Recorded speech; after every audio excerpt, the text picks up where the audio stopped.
Hola, hola, hola.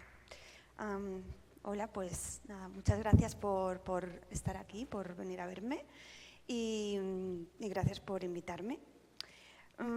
Cuando me pidieron que enviara una breve descripción de lo que iba a hablar y un título, y entonces yo tenía esta presentación guardada y tenía un título provisional que era otro, y al final la extensión era beta version. Y bueno, dándole vueltas y tal, el otro día se me abrió beta version y dije, pues la verdad es que beta version es bastante conceptual y voy a quitar el título y voy a dejar solo beta version, que es la extensión y es el concepto de la charla, básicamente. Pues, ¿por qué beta version? Porque la versión beta de un producto es un prototipo, ¿no? Es algo que es funcional, pero no es final. Es un producto que se puede experimentar, con el que puedes, al que puedes mejorar, ¿no? Y bueno, esto es un poco la visión que tengo yo de mi propio trabajo, y ahora también entenderéis un poco por qué. De hecho, toda esta charla es un poco beta versión. Si me sale mal, pues la siguiente pues la cambio y la hago un poco mejor. Bueno, pues empezamos por el principio. No voy a hablar todo el rato de IA, lo siento, los que quisierais todo el rato IA, pasa nada. Un poco sí. Pero voy a hablar de lo que me ha traído un poco hasta aquí. Esto es, bueno, esto es lo que me ha traído básicamente hasta aquí, este cuadrado que hace unos 12 o 13 años, si le preguntabas a alguien qué era este cuadrado, formato 1:1, no se podían subir vídeos, no había música, esto era el primigenio Instagram. Y bueno, pues aquí es donde yo empecé a utilizar, digamos, la tecnología de otra manera, porque para mí esto es un poco un proto creador que luego se convertiría en la forma que a mí me ha servido para pensar, ¿no?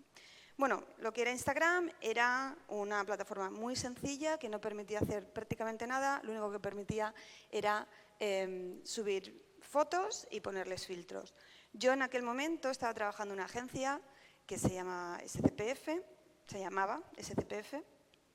pero llevaba muchos años allí y estaba un poco, bueno, un poco frustrada quizás, ¿no?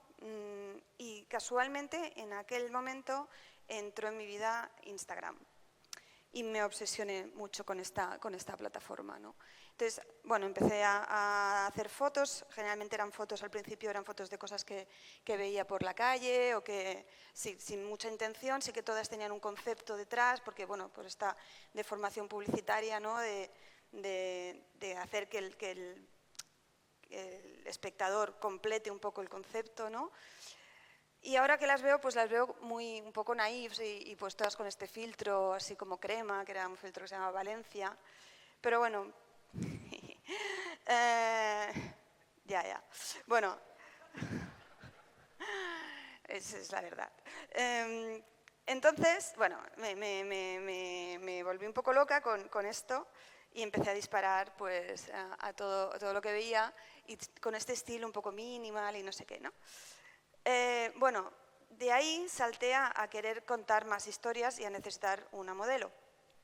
Y lo que pasaba es que no tenía modelo y tampoco tenía tiempo, ni dinero, ni nada, con lo cual la única alternativa era que yo fuera la modelo. Pero claro, yo lo que quería era contar conceptos. Entonces, tenía muy claro desde el principio que si tú ves una cara es muy difícil que esa cara no sea la protagonista de la historia, ¿no? Entonces, bueno, se convirtió en una forma de contar historias, el ocultarme para contar algo, y esto pasó a ser luego casi como un leitmotiv de mi curro. Incluso cuando yo no era ya la modelo, inconscientemente también jugaba un poco a esconder las identidades de la gente, ¿no?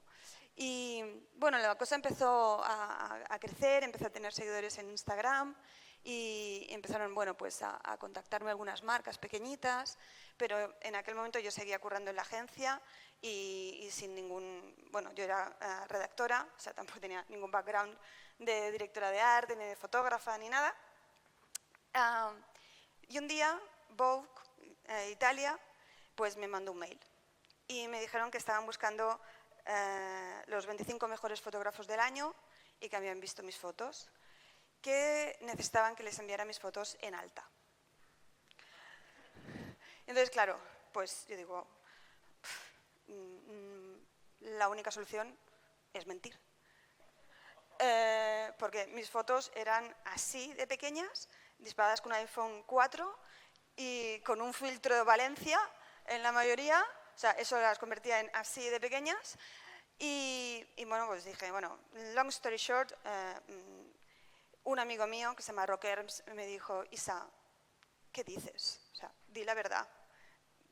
Son la Biblia de la moda, te han elegido, si no te cogen pues porque piensan que eres un instagramer, no pasa nada, pero no tienes ni idea de fotografía, con lo cual si vas allí a la exposición esta en Milán, te eligen y te empiezan a hacer preguntas, la vas a cagar, ¿no? Y dije, ok. Entonces, bueno, no dije del todo la verdad, pero cuestión. 2 semanas de silencio, pensé, bueno, ya me han pillado. Ya han descubierto que soy una instagramer, no era muy difícil porque todas las fotos eran 1:1, pero no, les engañé bien y no, me dijeron, bueno, nosotros queremos hacer una exposición de gran formato, tus fotos son muy pequeñas, si a ti no te importa, compraremos unos papactú, unos marcos blancos muy grandes y tus fotos estarán en medio. Y yo dije, pues vale. Y bueno, total, que pensé, pues vaya mierda, ¿no? Porque todo el mundo tendrá las fotos súper grandes, las mías eran ahí ridículas. Pero bueno, pensé, bien. Y no, luego la gente pues se acercaba, ¿no? A mirar las fotos pequeñas, que era como, ¿qué es esto? Y generaba como una interacción con el público inesperada y la verdad bastante interesante, ¿no? Luego, a partir de ahí empecé un poco más a creerme que a lo mejor sí que era fotógrafa, aunque yo no, la verdad que no creo que estemos en una época donde una etiqueta te vaya a determinar tu curro, sino que es más el curro lo que determina lo que eres capaz de hacer, ¿no? Y bueno, a partir de ahí ya sí que empecé a colaborar con grandes marcas, me representó pues la gente Terry Richardson en Londres y de David LaChapelle en Nueva York. Y bueno, pues estos son algunas imágenes pues para Hermès o para Apple. Estos son 3 portraits para Apple, para lanzar el Apple que tenía el primer feature de retrato, que me parecía interesante pues hacer un feature de retrato que es muy para selfies, tapándote la cara, ¿no? Bueno, entonces luego me enviaron aquí, cuando se pensaban que ya era fotógrafa, y todavía no, porque seguía con un iPhone, igual ya era el Aero 8 o así, y una cámara muy pequeña, y me enviaron W Magazine, que forma parte de Condé Nast, la editorial de Vogue, me envió a hacer las 4 Fashion Weeks más relevantes, ¿no? París, Londres, Milán y Nueva York, y esto fue lo que me encontré. Pues unos señores muy grandes, con unas lentes muy grandes y encima yo bastante pequeña, mal, ¿no? Encontré un problema aquí. Y les dije, no, esto no es lo mío, porque además me ponían en un sitio que se llama Podium. Tú cuando te mandan a un sitio de estos, hay básicamente 3 opciones, o estás en Street Style o estás en Podium, que es cuando salen todas las modelos, ¿no? O estás en Backstage. Y yo pedí que me pusieran en Backstage porque realmente en Podium no puedes hacer prácticamente nada, todo lo hace la cámara, ¿no?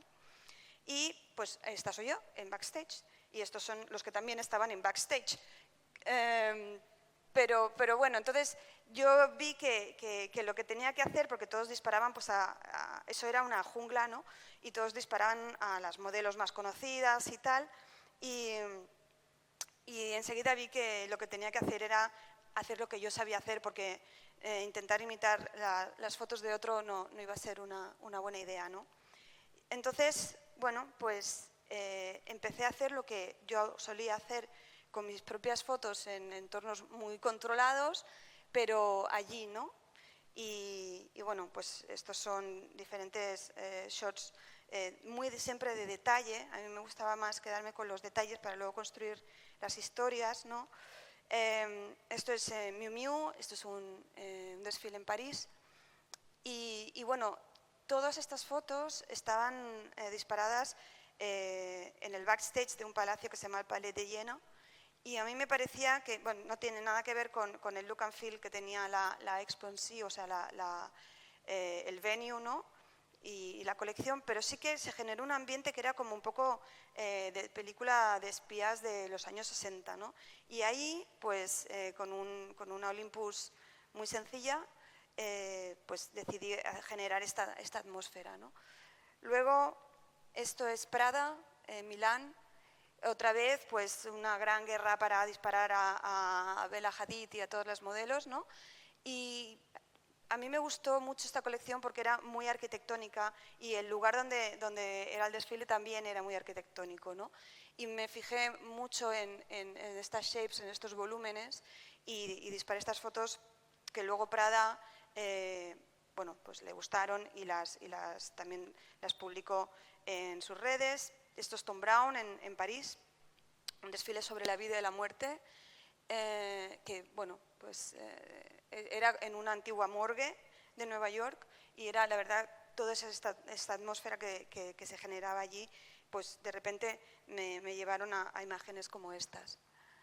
Y bueno, pues hablando pues, de versiones beta, del error, de la prueba, de lo imperfecto, de nuevo me invitaron a participar en un festival se llama Uncontaminated en Oslo, de nuevos talentos, de fotografía y tal, y me pedían las fotos en alta otra vez.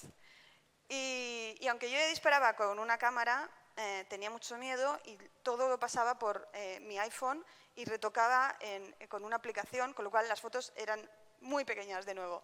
No tanto, pero no eran como gran formato, ¿no? Bueno, y algunas de las cosas que yo comparto ahora con vosotros que a mí me han servido y no sé si igual os pueden servir a vosotros también, pues tienen que ver con esto, ¿no? Con la resiliencia, que es a veces las malas noticias no son tan malas, ¿no? Yo aquí ya vivía en Nueva York y le conté esto a un amigo y me dijo, Isa, tus fotos pueden ser lo grandes que tú quieras, ¿por qué no las hacemos en realidad virtual? Y entonces yo hablé con Uncontaminated, él estaba trabajando con su empresa se llama Planeta, estaba trabajando en realidad virtual y conocía a las personas que el estudio de arquitectura es Noeta, que había hecho la ópera de Oslo. Y entonces, que era donde se iba a hacer la exposición. Lo que hicimos fue generar un museo dentro de un museo, digamos, ¿no? Con la particularidad de que cada uno de los 8 fotógrafos que estábamos allí podían diseñar su propio espacio, porque claro, cuando tú haces una colectiva, pues hay un solo espacio para todo el mundo, ¿no? Y al final, Uncontaminated se convirtió en una exposición doble de realidad virtual y de realidad, o sea, de fotografía física. Esas son mis fotos, esto es un headset de realidad virtual, es un render de cómo se verían. Yo, por ejemplo, a mí me interesaba mucho que mis fotos estuvieran en paredes para contrastar con el color, ¿no? Porque, bueno, pues para mí el color es parte de la magia de lo que yo hago, ¿no? Y según cómo lo contrastas, pues son una cosa o son otra. Había otros fotógrafos que decidieron pues, conceptualmente, porque para lo que ellos hacían también les funcionaba. Este fotógrafo, por ejemplo, Charlie Ekman, se mueve en el mundo del caos y quería que todas sus fotografías formaran el espacio en sí, ¿no? Con esta especie de patchwork de su curro, ¿no? Bueno, otra cosa que he aprendido en este camino de betas y de prueba-error es esta, que es si quieres ir rápido, ves solo, si quieres llegar lejos, ve acompañado. A mí esto me ha servido siempre mucho. Y bueno, cuando todo esto estaba pasando, yo estaba empezando a tener muchos seguidores en Instagram y a veces eso me generaba un poco de ansiedad, de angustia. No tanto tener seguidores, sino el hecho de que tenías que estar constantemente posteando contenido, y yo nunca he sido muy regular posteando, y también creo que para hacer un buen curro necesitas pensar y pensarlo para ti, no para los demás, ¿no? Y luego también pasaba una cosa, que a partir de, pues, de los 4 o 5 años de hacer esto, yo ya sabía qué fotografías iban a tener más engagement y sabía lo que iba a parecer un poco raro o que a la gente no le iba a gustar o lo que sea, ¿no? Y entonces, cuando vivía en Nueva York, conocí a Cecilia Azcárate, que era la directora creativa de Spotify, y me dijo, ¿a ti no te agobia todo esto? ¿No te genera un poco de ansiedad? Y hablando, se nos ocurrió que estaría bien hacer algo que nos recordara pues un poco estos social media behaviors que tenemos como malos, ¿no? Ese proyecto se quedó parado, yo me volví a Barcelona, pero volvieron a enviarme de París, y cuando vi esto volví a hablar con Cecilia y dije, yo lo voy a activar y si me dejas hacerlo. Y me dijo, sí, todo tuyo. Esto era en un descanso, en un rehearsal de una marca rusa. Entonces, estas 4 modelos estaban así, en simétrico, estos 4 sofás, había otros 4 sofás contra los 4 modelos, aquí había otros 4, aquí otros 4, aquí otros 4, aquí otros 4. Y yo estaba en medio, ¿no? Y esto pues duró como 10 minutos, ¿no? Todas estas chicas fantásticas, además como ángeles, no se hablaban entre sí, ni se dirigían la palabra ni se miraban, ¿no? Y era como muy loco ese momento. Entonces, bueno, pues por eso lo de hacer las cosas en grupo, con gente, ¿no? Que te entiende y que son capaces de darte lo que tú no tienes, ¿no? Con Berta Sumsi, que es una joyera experimental, conceptual de Barcelona, y con Elena Claverol, que es una fotógrafa, hicimos esto, que es un proyecto que se llama Social Media Rings. Este es un anillo de oro con 8 agujas que se te clavan y que tú puedes clavar, que se llama The Hater Ring, por motivos obvios. Este es el Ephemeral Ring, que es un anillo que está hecho de hielo, tiene un molde y que te lo pones en la mano y en 15 segundos desaparece, que es más o menos lo que dura, el tiempo que dura un reel o un stories.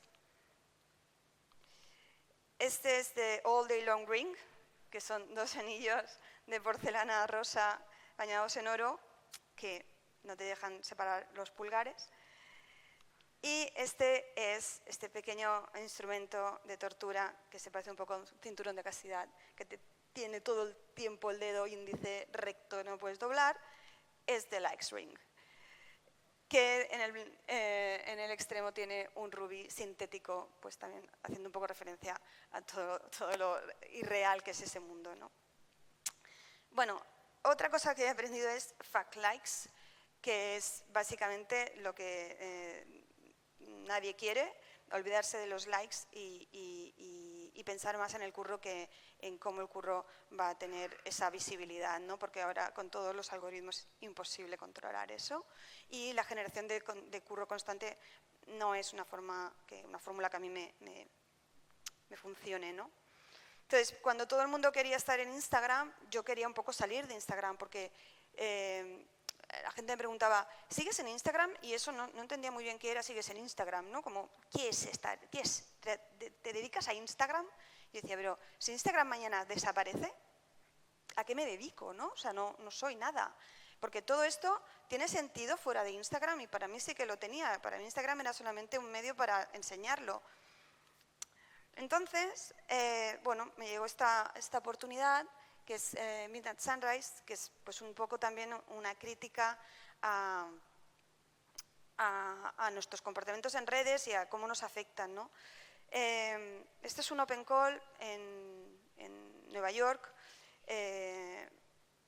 y la idea era a las de 11:57 a 12 de la noche durante un mes apagar todas las pantallas de Times Square, porque Times Square es un poco la metáfora de la vida real de social media, ¿no? Es un lugar donde hay mucha gente de nacionalidades diferentes, géneros, ideas, religiones, todos ahí recibiendo impactos todo el rato, y después de estar ahí 10 minutos o 20 recibiendo impactos, muchos impactos de publi, te preguntan qué has visto y no tienes ni idea, ¿no?, de lo que has visto.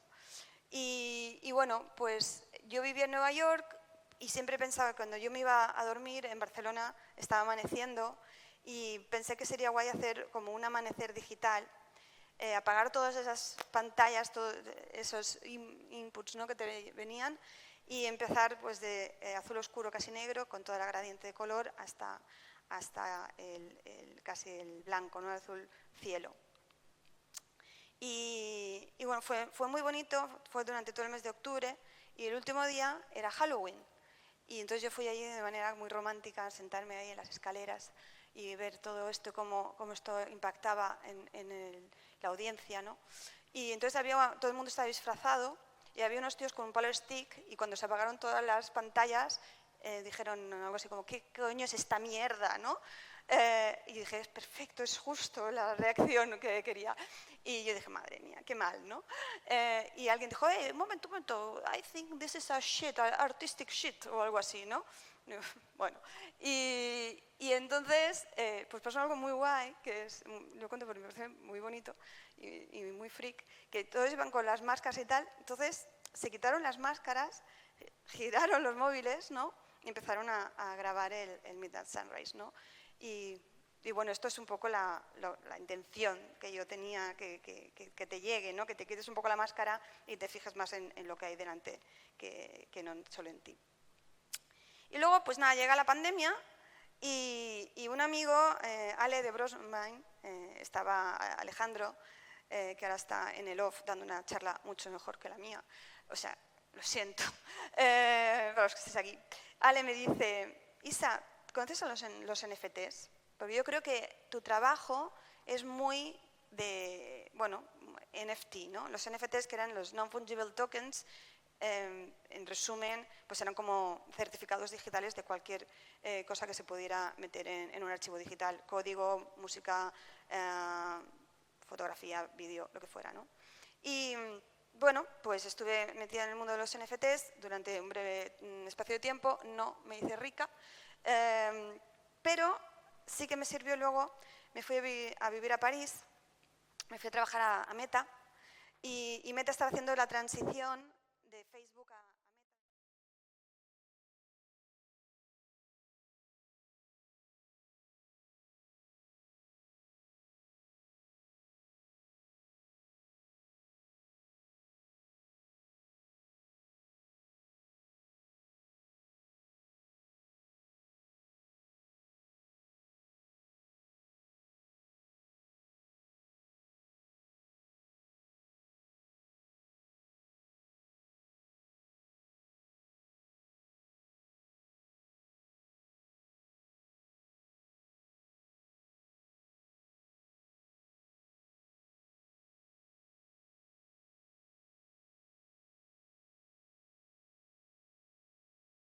Raincoats de chubasqueros de lujo, ¿no? Ellos vieron un nicho de mercado aquí y dijeron, ¿qué pasa si llevas un Alexander McQueen o algo de Dior en los que hay llueve, ¿no? Y dije, no lo sé, porque no he tenido nunca esa experiencia.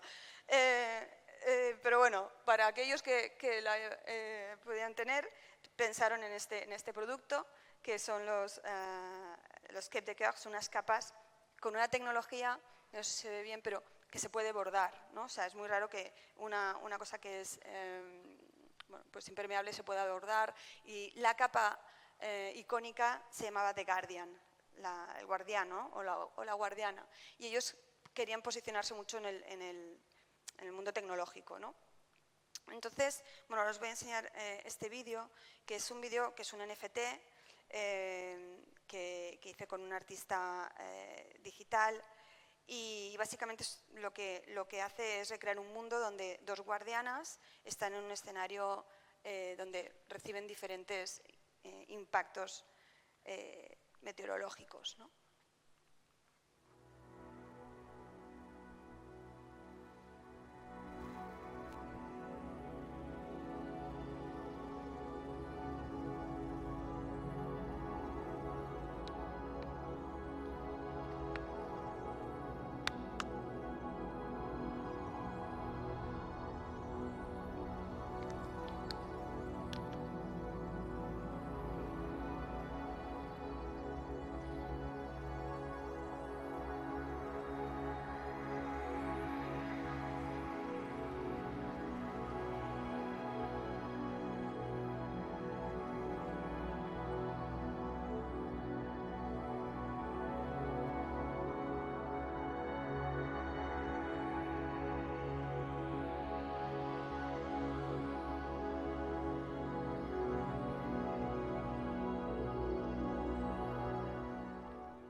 Bueno, entonces la gracia de esta pieza que hice con Tony Murray era que esto era un NFT que se compraba, o sea, regalaba, digamos, si tú comprabas una de las capas, había una colección cápsula y tenías por primera vez comprar una pieza física te suponía comprar también la pieza digital, ¿no? Luego, pues pusimos varias cosas. Una eran los weather ads, que eran anuncios de las capas que te llegaban en social media cuando llovía. La otra era un avatar digital, que era un chat dentro de Instagram, que muy sencillo, de programación muy sencilla, pero que bueno, te iba dando alternativas para elegir la capa que mejor se adaptara a ti, ¿no? Desde pues, qué estilo tenías, dónde vivías, cuáles eran las condiciones meteorológicas del sitio donde estabas, etc. Bueno, y aunque yo he hecho varias cosas con la tecnología, yo soy muy mala con la tecnología. Entonces, pues lo que pasa es que yo no hago nada. En realidad, yo pienso una idea y la que lo hace es alguien que sabe mucho de tecnología, ¿no? y que entiende perfectamente pues, mi universo o a donde yo quiero llegar, ¿no? Pero luego, ahora ya hablo de IA, ahora ya falta media hora, bien, ahora ya hablo de IA. En 2022, DALL-E, o sea, OpenAI, el modelo de vídeo, o sea, de imagen generativa de OpenAI, DALL-E, me hizo beta tester de DALL-E. Y yo lo que vi al principio era que la gente lo usaba mucho para hacer imágenes pues muy inquietantes o muy raras o muy difíciles de generar o que te tardabas muchas horas en generar en Photoshop, etcétera, ¿no? Pero había poco concepto, había poca... O sea, al final tenemos una herramienta muy poderosa que también implica un gasto energético muy alto, ¿no? Y que es tan fácil como hacer así, ¿no? Ir haciendo iterations y dándole al botón. Y es un poco un juego y nos convertimos todos un poco en niños porque queremos ver qué pasa ahí, ¿no? Pero, bueno, el debate ético de la IA es muy grande, pero creo que cuando haces cualquier curro, independientemente, yo creo que mi formación en SCPF me ha hecho pensar como pienso, ¿no? Cualquier curro para mí tiene que tener un concepto más allá, pero es como yo lo veo, ¿no? Más allá de lo formal, más allá de lo estético. Y bueno, pues jugando a la IA, ¿no?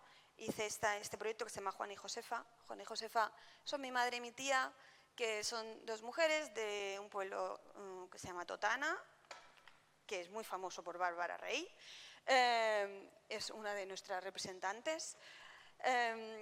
Y bueno, aparte de Bárbara Rey hay más personas, pero en fin. Total, Totana. Juana y Josefa, mi madre, mi tía, mujeres súper invisibilizadas, ¿no? En un pueblo durante la época de dictadura y la posguerra, son mayores, ellas, su madre también, la madre de su madre, todas son de este pueblo. Y yo pensé en esto, ¿no? Que es un poco el código moral de la dictadura franquista. Las mujeres tienen que ser modestas, la ropa tiene que cubrir la forma femenina y tienen que ser discretas en público. Es decir, tienen que ser sumisas, asexuales e invisibles, ¿no? Y esto que a nosotros se nos ha olvidado ya, realmente hace 2 días que pasó, ¿no? Y hablando de la resiliencia y de betas y de pruebas y de errores y tal, al principio DALL-E y todos los modelos de IA hacían muy mal las caras y las manos, hacían esa cosa rara, ¿no? Con las manos. Bueno, de las limitaciones a mí me gusta hacer como virtudes, ¿no? Y se me ocurrió, pues, ¿por qué no utilizar a dos mujeres, que son Juana y Josefa, que están siempre de espaldas y están de espaldas? Es verdad que era una limitación técnica, pero no era el concepto. El concepto es que cualquier mujer puede sentirse identificada con alguien a quien no le ves la cara, y esto además pues, está muy linkado a aquel primer curro, aquellos primeros curros que yo hacía, ¿no? Entonces las sitúo en pueblos de España, pequeños, vestidas de manera súper estrambótica, ¿no? Un poco pues, desafiando aquel poder establecido. Y esto lo hago pues, básicamente para mí y para investigar caminos, ¿no? Por eso lo de beta. A veces las relaciono con el folclore de los lugares, ¿no? Hago este merge extraño de clásico y moderno, ¿no? Y bueno, pues esto pues, me lleva a ganar una beca en la Fundación Miró hace pues poco, un año, una cosa así, con una grant económica que me sirve para seguir experimentando y aprendiendo cosas en inteligencia artificial, ¿no? Por eso a veces no es tanto pues, que tengas un encargo, sino que tener una idea, ¿no? Más que el encargo de un cliente. Pero también tengo encargos de clientes porque si no es difícil vivir. Entonces, bueno, a veces los clientes ven lo que haces y te piden que hagas algo de lo que haces. Y este es el caso de Versace. Versace vio mi trabajo y me pidió una campaña. No era necesariamente mía, pero yo les sugerí que podía ser una campaña hecha con inteligencia artificial, entre otras cosas porque había un presupuesto, con inteligencia artificial era un presupuesto y sin inteligencia artificial yo cobraba muy poco, básicamente. La idea era lanzar el Greca Bag. El Greca Bag es un bolso icónico de la marca y todo Versace, su mundo es, aparte de estas mujeres extraordinarias, está muy vinculado con Grecia, ¿no? Entonces, yo les propuse hacer como un entorno más minimalista griego, donde unas musas, unas diosas contemporáneas guardaban sus pertenencias en este bolso, ¿no? Esto fue hace 2 años, todavía la IA no estaba tan desarrollada en el terreno del vídeo, por ejemplo.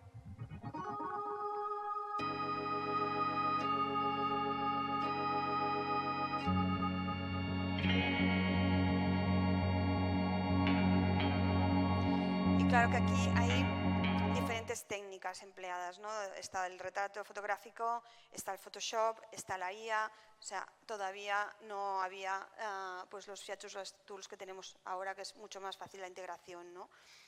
Y más que veremos.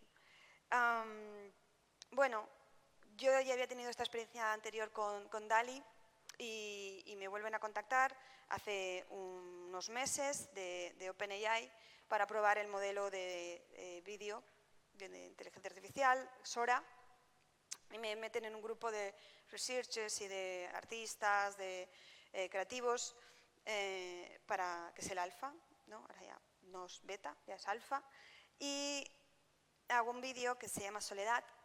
Soledad, bueno, nos proponen a estos 300 researchers, artistas, creativos, etcétera, 300 y algo, si podemos experimentar con la IA y si podemos experimentar con un poco, haciendo un guión un poco más largo, ¿no?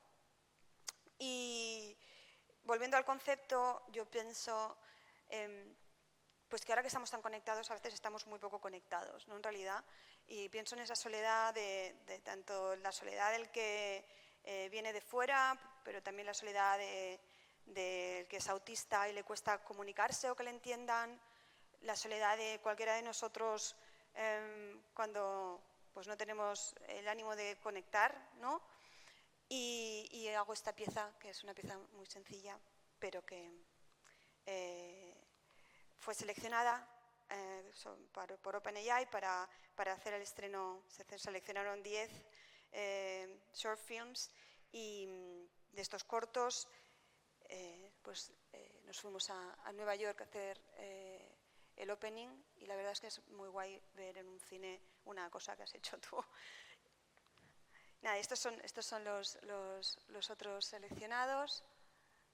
Algunos sí que son, bueno, pues piezas de Voltron, por ejemplo, que seguro que muchos conocéis, ¿no? Que tiene mucho que ver con el blending, esta cosa de una cosa que se transforma en otra.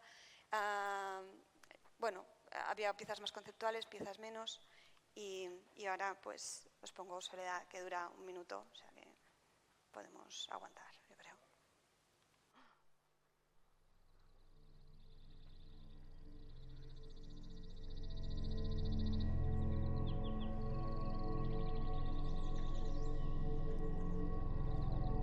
gusta estar aquí. Me gusta la montaña y mirar el horizonte. Me gusta andar sobre el río. El silencio habla un idioma que entiendo. Pero un día sentí un vacío, un anhelo. No era hambre ni sed. Era algo que me sonaba más adentro. Así que seguí el rastro de luces y ruidos que oía a lo lejos. Llegué allí donde había muchos. Cuerpos que se rozaban, miradas que se cruzaban sin detenerse. Veía rostros, pero no miradas. Oía palabras que no entendía. Caras que no me veían. Estaban cerca, pero lejos. No me hablaban, no me decían nada.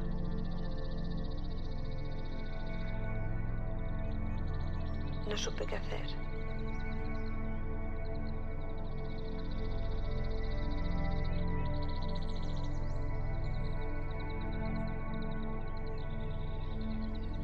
Y al final, cuando estaba perdida, me encontré. No era exactamente yo, pero se parecía a mí. Tal vez no era nadie, o tal vez era todo. Fuimos uno. No hablé, no hizo falta.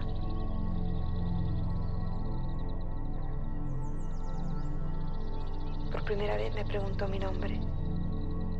Le dije, me llamo Soledad.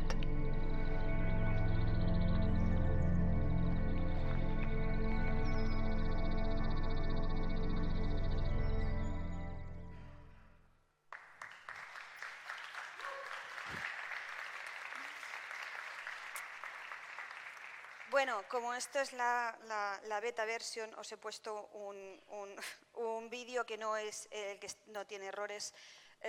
No ha sido a propósito. Hay otros que es mejor, pero no pasa nada. Forma parte del concepto. Entonces, también la inteligencia artificial yo creo que para muchos nos sirve para hacer cosas que no podemos hacer sin la inteligencia artificial. Yo, por ejemplo, tenía un montón de imágenes, de fotos de primeros planos. Cuando me enviaban a hacer esto de las Fashion Weeks, la gente hacía fotos de todo menos de la ropa, ¿no? Entonces yo tuve la suerte de estar pues, en backstage con modelos de alta costura, ¿no? Pues incluso pues, con Viktor and Rolf pude hablar, pues con Joseph Fon he trabajado mucho desde el Pozo y me obsesionaba esta cosa tan bonita también porque mi madre trabajaba en Lugel, que hacía bordados para alta costura. Y bueno, pues pensando un poco en eso, pensé que realmente había un problema, ¿no? Como algo en el sistema de la moda que no funcionaba muy bien, ¿no? Algo no iba. Y entonces se me ocurrió este concepto que es un poco una chorrada, ¿no? Que es there is a bug in the fashion system. Hay un bug, como en un programa informático, ¿no? Y hice esta pieza que si os da un poco de asco los bichos, pues lo siento.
esta idea, ¿no?, de buscar, de mezclar algo que es tan delicado, tan exquisito, tan bonito, con algo que es tan asqueroso y que genera esta tiricia, ¿no? Y lo que pasa en esta interacción, ¿no?, lo que nos sugiere eso me interesaba.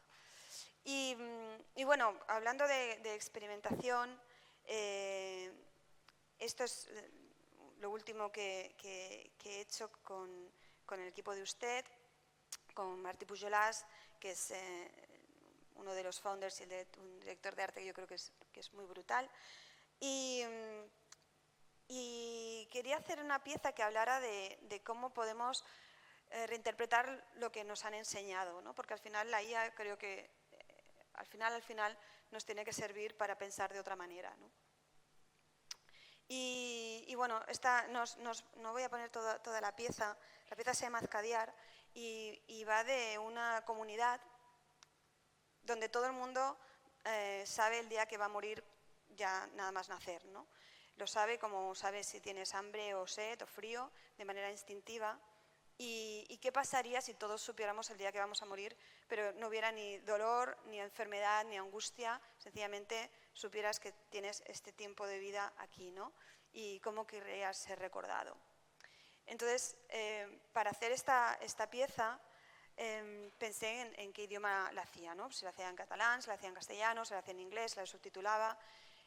Y lo que me parece, o lo que yo quiero destacar de la pieza en sí, es algo que creo que si no hubiera tenido la IA, pues no lo hubiera podido hacer. Al final pensé, si estoy recreando una fábula y un lugar y una fantasía, tiene sentido recrear, inventar un idioma, ¿no? Entonces, bueno, este es un pequeño cover o como un teaser de Azcadiar. Azcadiar es el día de la despedida, ¿no? Y bueno, utilizando pues varios programas, Claude, ChatGPT, Perplexity,